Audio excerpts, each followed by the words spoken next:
बहुत समय पहले एक बार भाग्य और कर्म में बहस छिड़ गई। दोनों स्वयं को एक दूसरे से अधिक शक्तिशाली बताने लगे।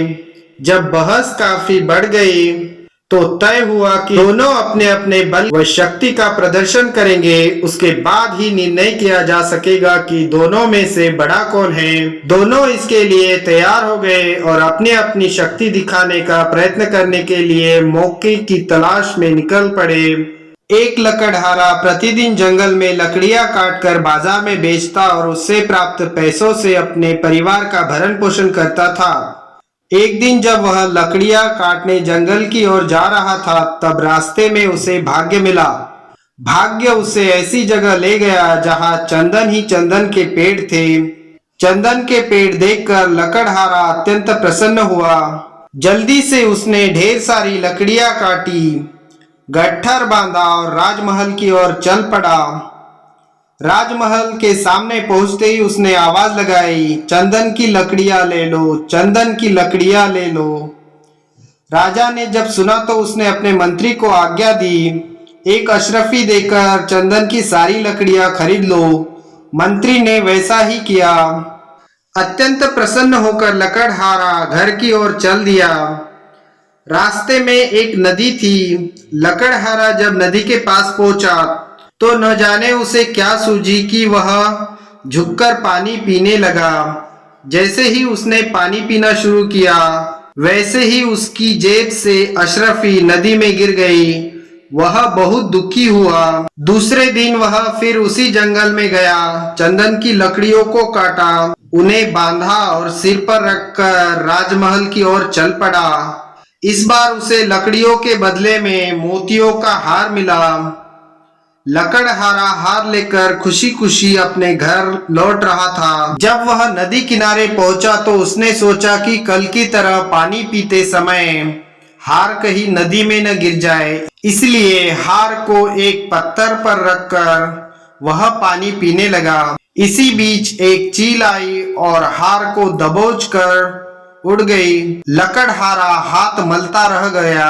तीसरे दिन फिर लकड़हारा उसी जंगल में गया।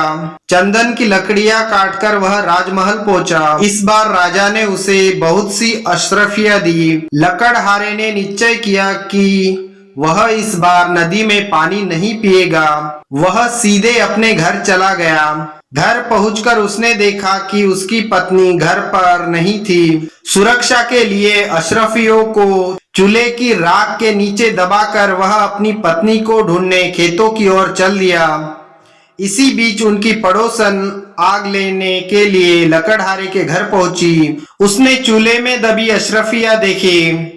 उसको लालच आ गया और चूल्हे की राख में दबी अशरफियां चुराकर वह ले गई।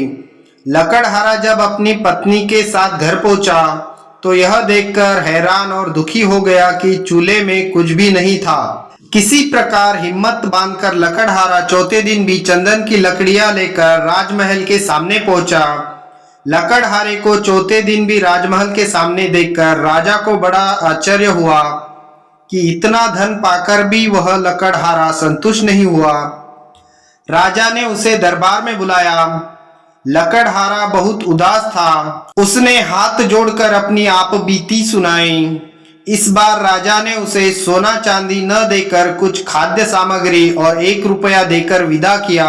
लकड़हारा जब घर आ रहा था तब रास्ते में उसे एक मछुआरा मिला।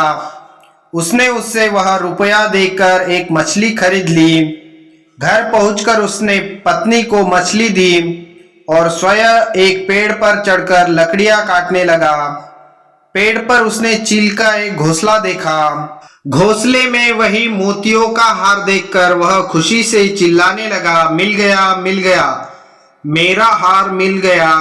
घर में पत्नी को मछली के पेट से वही खोई हुई अशरफी मिली, इसलिए उसने भी कहा, मिल गई, मिल गई।